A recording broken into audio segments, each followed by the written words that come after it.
ये हमारे रूम का 5.1 स्पीकर सेटअप मैंने करके रख चुका है पहले से, तो आप देख सकते हैं।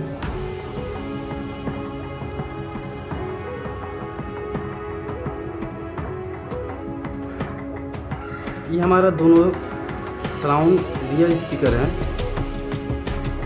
और ये हमारा फ्रंट स्पीकर है और ये हमारा सेंटर स्पीकर है।